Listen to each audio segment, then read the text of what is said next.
Өнөөдөр 4-р сарын 23-ны өдөр одоо арга гушууны бордлогоо толгороо бүтээр одоо явж байна.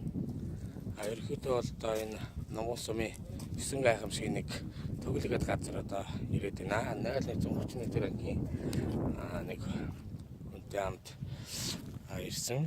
За одоо энэ төгөл маань бол яг тухайн үед Баян-Хонгор аймгийн нэг тайжийн хүүн одоо ойж үдээ мөдийг зориулсан 100 гац ирэх мод авчирч Баян-Хонгор авчир тарьсан гэдэг юм байна.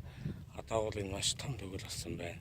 Одоо энэ төгөлд байгаа энэ дунтлын энэ том орон зайг бол шарвын хангалан гэж хэлдэг юм байна. Учир нь бол тухайн үед хил маань зохионгүй байх үед бол шарв гэж зэрэг бол хилээс хятадаас орж ирсэн тэмээнүүдийг авчирч 60 гаруй тэмээ төмөр утсаа хашчихсан юм төвхтэй байна. Одоо төмөр утас татаж үйжсэн орон нь бол одоо энэ одог болтлоо харьлаагүй.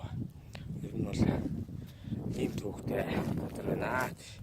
Ингээ сумья дээр бол одоо арга гушууны бордлогоор ингээ явж байна. Ингээд бас өмнө говийн Номгон сумын юунд ийм гоё төгөл байт юм байна.